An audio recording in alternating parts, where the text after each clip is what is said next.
everybody, and welcome back to my channel. Today we're jumping back into Scarlett Hollow. I think we're on episode 7, 8. I have no idea. You guys are the only ones to know, and I guess editor me as well. There is some research that we're going to do, so let's hop into the story.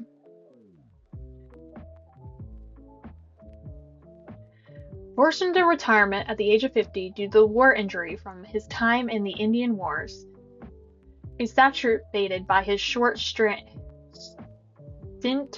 surviving as captain in the Confederacy.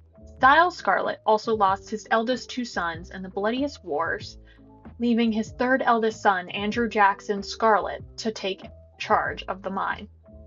Under his leadership, the mine prospered, undoubtedly in part due to the growth of the railroad industry, managing to invade the coal union for decades of making them one of the most profitable mines in the country. Andrew Scarlett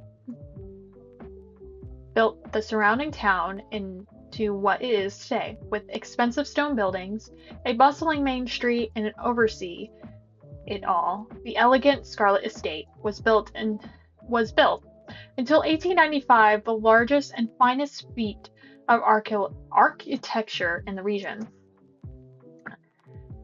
Culminating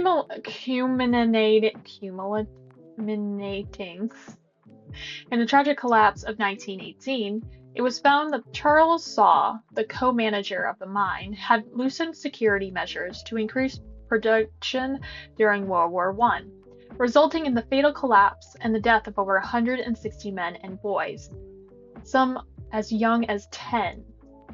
These casualties included Andrew Jackson Scarlett's son, Theodore, his brother Enoch V. Scarlett, who had taken over their aging father during the bustling of war, managed to pull the mine from the brink of ruin, thereby saving the town.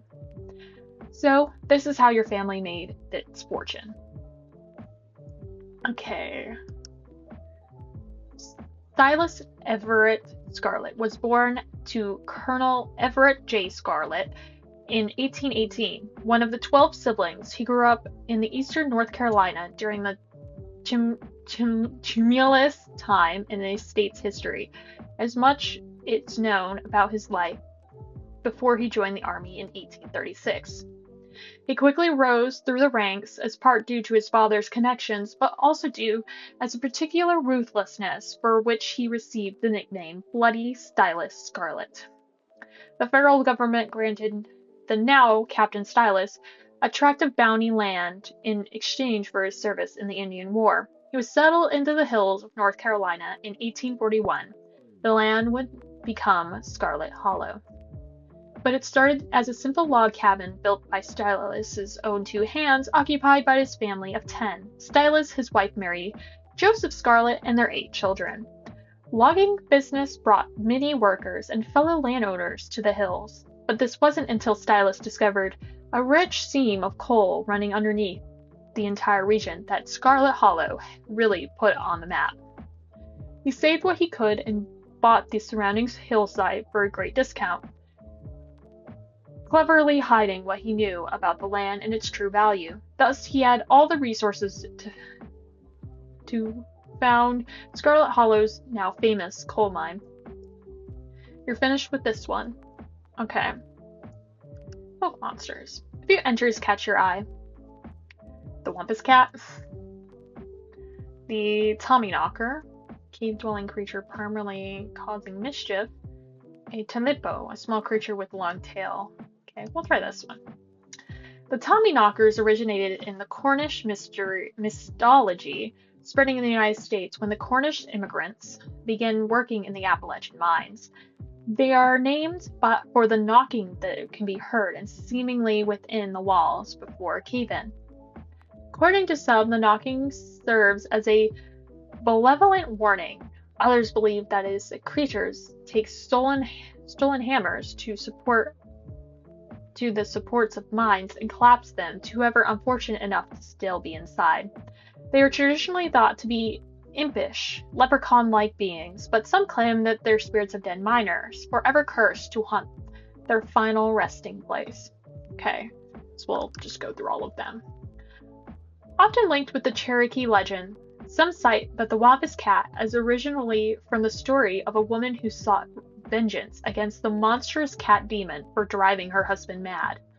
She hunted it down and, by wearing bobcat masks, tricked it into using its own vile magic on itself, freeing the people of the region from its evil. Others say the creature came from the story of a woman who wore a pelt of a wild cat to witness forbidden hunting rites.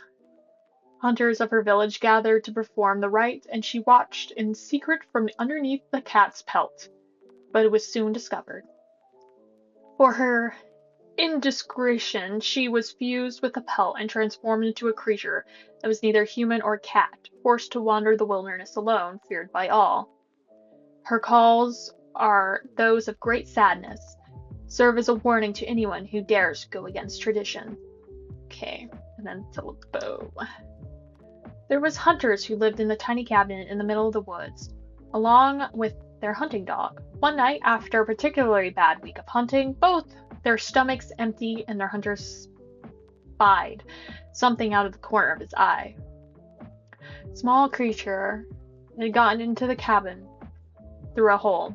Before he could even figure out what it was, he was draw his gun to fire at the thing, his hunger guiding his actions. But it was quick and ran back through its hidey hole, and out of sight, leaving only its long black tail, shot off by the hunter's rifle. Guessing this'll have to do, he said to his dog, and threw the tail in the pot and cooked a soup. He and his dog ate well that night. Tail filled them both up. The hunter crawled into bed satisfied, and his dog curled up at his feet.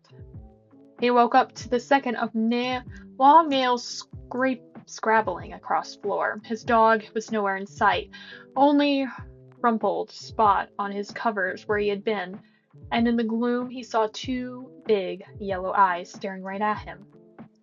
"I want my Lukrembo," a high hoarse voice croaked in the darkness. "Go away," he screamed at the thing, but it had stepped closer to him, still shrouded in darkness, and a round, long claws dragged across the hardwood, accompanying its movement. "I want my Lukrembo," the creature growled again. "I'll get my dog after you," the hunter squeaked, his voice catching in his throat, fear. But there was no dog to be seen. "I want my Lukrembo." Before the hunter could as much scream, the creature leapt from the darkness, long claws stretched out towards the hunter. No one is sure what the creature did to him that night, but the next morning all that remained of the hunter and his dog and his cabin was a chimney, standing alone in the woods. We're done here. He closed the book and put it back. I think I'm all done. Let's check in. Alright, if we're going with what Kanika's mom told us last night, I think we can rule out any natural disasters as what brought the ditchlings here. But it's not nuclear incidents. Looks like our state has a history with those. What about y'all? Find anything? Before you can respond, a handsome black cat leapt onto the table. Almost on instinct, Stella slammed her book shut. Aw, hey Pixel. You might want to close your book. He loves to rip up paper he can find. Don't worry, little guy. I didn't forget your treats. Pixel immediately goes to town on Stella's treats. Sorry if Pixel's bothering y'all. Hopefully he hasn't gobbled up any of your books. He can't stand the thought of people might pay attention to anything that isn't him. Leave Pixel be. He's just a cat. The cat curls on the table, fast asleep. Alright, I better get back to shelving. Let me know if you need anything.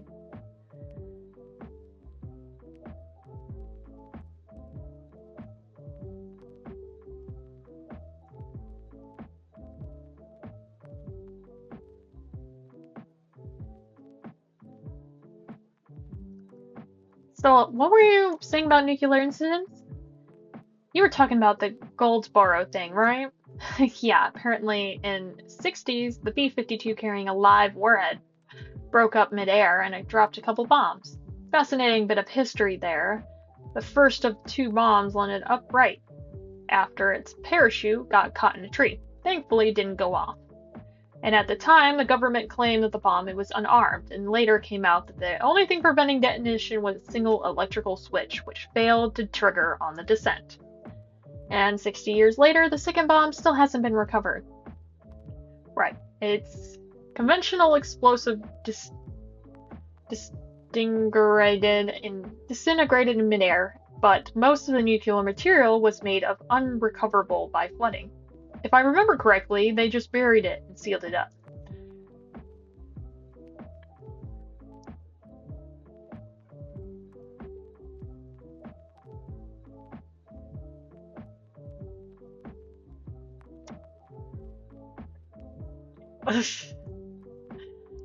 If the bomb's somewhere else, there be so many ditchlings here. Yeah, Cruiseport was almost 400 miles from here.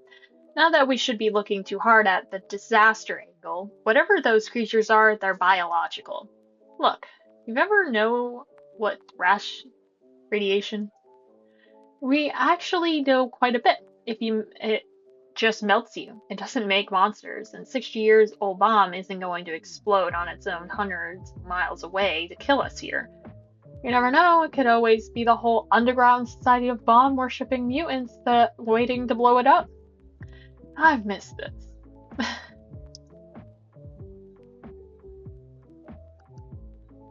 You lean in and quietly whisper to Stella and Kamika. You guys think there's a Cole here?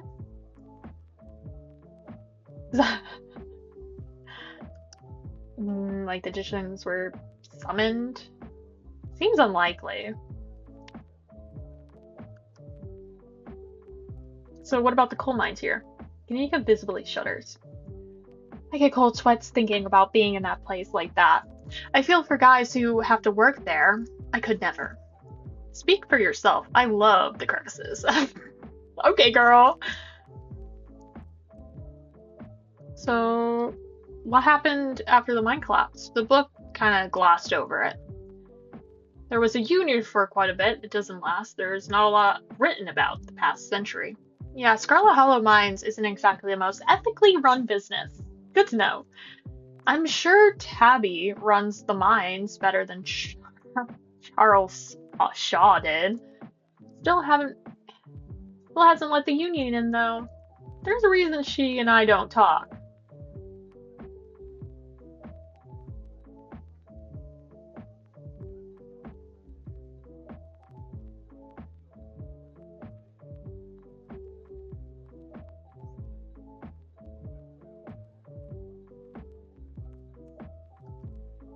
What if there's something toxic in the mines poisoning the town? I mean, Wayne seems sick. Honestly, it sounds like one of the most plausible explanations we have so far. What about the ditchlings? I don't know, maybe there's some sort of parasite down in the mines. Maybe it's infected. Maybe Wayne infected the local wildlife. Yeah, that could work.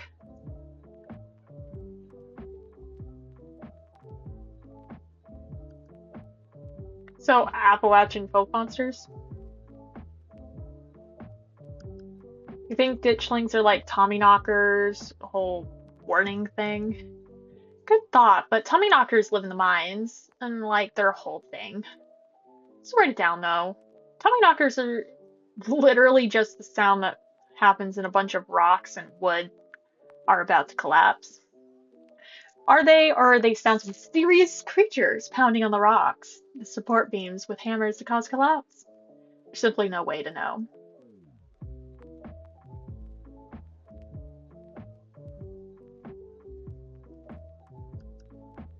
I mean, my mom used to tell me about the Talippo story when I was little. I totally forgot about that one. It scared me so bad that I didn't eat soup for years.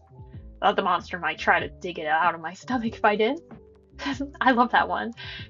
There's this old chimney in the woods I used to think was the chimney from Talippo, the one that was left after the thing did whatever it did. Now I know it's just because chimneys don't burn down and wooden houses do. That doesn't mean it's not the chimney from Talippo. I've camped out there a couple times. It's some pretty spooky stuff. Yeah, I watched that video. You saw raccoons. You're gonna get rabies one of these days chasing after wildlife like that. What can I say? I like to live on the edge. And then Wampus cats sound like mountain lions, voiced like woman crying out, where some were person-sized, cat-sized. Definitely the 100% mountain lions. Kanika, do you know there are no mountain lions up here? I thought you were supposed to be a skeptic. But the myths are old, right? Mountain lions didn't go extinct in Appalachians that long ago. Those legends just happen to die off yet. Almost every cryptid can be tracked down to either a hoax or someone getting confused with a perfectly normal animal. Sometimes both. That is true. A lot of them are animals. Bigfoot, for instance, started as a prank, and then folks saw bears walking around on their hind legs and got freaked out, and now here we are. You'll eat those words when I'm the first clear footage of Bigfoot. If you manage that, I will print out a piece of paper that says Bigfoot isn't real, and I literally eat it. I promise. Hey, I will keep that promise, girls. I will make sure that Kanika eats that piece of paper. I'm holding you to it. Let's move on.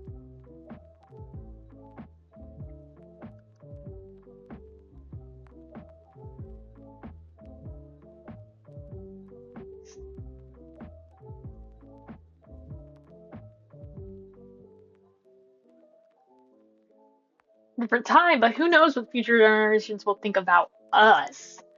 Sure, but the dude was still a monster. Sorry you're related to him. Everyone's related to some monster.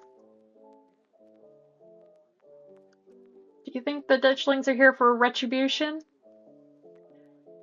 That seems...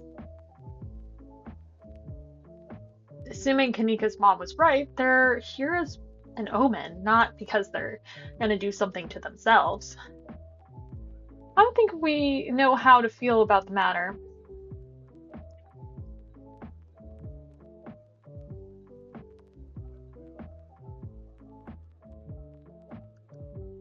Hey, have you any luck with Rosalina? Not yet. I knew teens would be a handful, but I didn't think it would happen overnight. I'll probably head out once y'all are done, check in on our usual hunts. We should check on the mines. Between Wayne and the old collapse, the fact that the whole town particularly has been built around them, it seems like the smartest place to start. Good idea. There's an awful lot of miner-related stuff in my notes. We can poke around, find out if someone's seen anything weird. Just to clarify, you two are suggesting we go question some of the miners, right? We are not poking around around unprepared in the actual mine, right? Right? Yeah, totally, 100%. I would never. We don't even have a good reason to go down there. Good. I keep it that way. You know how I feel about the mines. Promise, Neeks, we're just going to question some of the miners. And if the questioning gives us a good reason to poke around, say a cool abandoned coal mine, then yeah, we'll cross the bridge when we come to it. You can cross that bridge when we come to it. I'm not going underground. I'm just messing with you. We'll stick to the surface. Yeah, hopefully we can find what's wrong with Wayne while we're at it.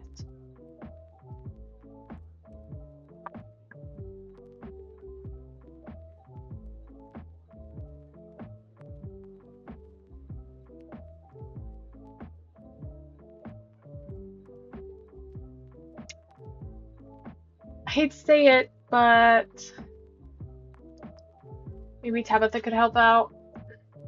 No, I don't think she'd be super jazzed to see any of us snooping around the mines. I can't imagine what she'd do if we actually bothered her while she was trying to run the place. She doesn't get all a little grumpy when she's at work. She gets grumpier at work, I'm sure. Pissed is the girl's baseline level of existence. Chatting over dinner might be a better way to get to know her. If you're okay eating boxed mac and cheese. We can sneak around the mines, no problem. She won't even know we're there. Look at us, going out on a capper together. I missed this. I missed it too. Though, there is something missing. Reese. I really miss the dude. I can't believe how long it's been. Have you seen him lately? Nope, I try to plan stuff, but he's been too sick. I didn't realize it getting so bad. That poor guy. You know, we could just pop over and surprise him. He seemed excited to meet Lynx. Maybe we'll finally get him to leave his little cave. Hey, hell yeah, let's do it. See ya, Oscar. You know, if we run into Rosalie. Thanks, guys. I'll keep y'all posted. If we see her wandering around. Okay, Reese's house stands at the edge of the forest walls as an isolated buffer cushioning the rest of town from the unending wilderness. Reese, it's Stella. I brought some buddies, too. Shh, not too loud. He's still sleeping. Can I help you with something? This woman in the doorway stares directly into your eyes. You could practically feel her simmering irritation washing over you. Hi, Dr. Kelly. We were wondering if it's okay if Reese came to hang out. Nothing strenuous, we promise. I'm not gonna wake him up. If he's sleeping, he probably needs it. Whatever you two have planned is probably beyond what he can manage right now anyways. Oh no, poor Reese. It's just long since either of us had gotten a chance to hang out with them. I'm sure he and Lynx would get along super well too.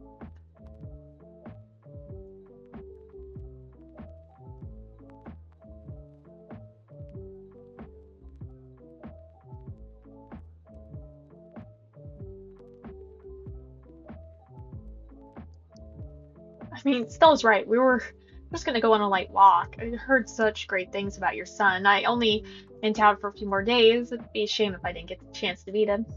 Dr. Kelly looks you up and down and sighs. Alright, you win. He usually feels his best about mid-afternoon. Why don't you come over tomorrow? We can have some supper, y'all can hang out for a bit. I don't promise he'll be perky, but I'm sure it'll brighten his spirit to see you two again. And I'm sure he'll be happy to meet you too, Lynx. And it would be great. I can bring a side dish. Maybe deviled eggs? He still eats those. No eggs. They're too much for him. They're still settled well. You can leave the cooking to me. I know what he can handle. Okay, I'll bring soda then. That's not... Okay, fine. You can bring soda. Nothing with caffeine, ginger ale preferably. Oh, and leave the dog at home. She might cheer him up. Or those therapy dogs in the hospital. No dogs. Thanks so much, Dr. Kelly. We'll stop bothering you now. See you later. Dr. Kelly nods in acknowledgement and quickly shuts the door. A sound of several locks clicking into place can be heard from within. God, that woman makes me so nervous. She used to be nice when we were kids. Anyways, the best stickers when we had to get our shots. Maybe she's just stressed about Reese. Or maybe she's just nice to kids. Either way, I guess 3 of us. You gonna drive? Yeah, sorry. I don't like the thought of going up there without the van. Cool. I'll take my shortcut then. It shouldn't take long for me to get there. You're welcome to tag along, Lynx. Don't worry. I won't be offended if you rather ride with Kanika. I'm sure you're pretty sick of the woods. Either way works for me. Okay! It's my first choice. I get to either drive up with Kanika or walk with Stella. I don't really want to walk. Honestly, don't really want to walk. I'm sorry, Stella. After going in the woods, I really don't want to walk. Why not drive up with Kanika? Aren't the mines a bit of the way off? Don't worry about it, Lynx. There's a lot of junk in the back of my van. It'll get a little tight with more than 2 people. Oh. Cool. Kanika. Stella looks hella, upset. Oh, I feel... If we're going to, ride with Kanika or walk with Stella. I feel like this is a big choice for who we get to know more about or a love interest. Sorry, 2 hot girls. I can't help it. It's a hard decision. But I hope you guys are enjoying the story as much as I am, and I will see you guys in the next one. Okay, bye-bye!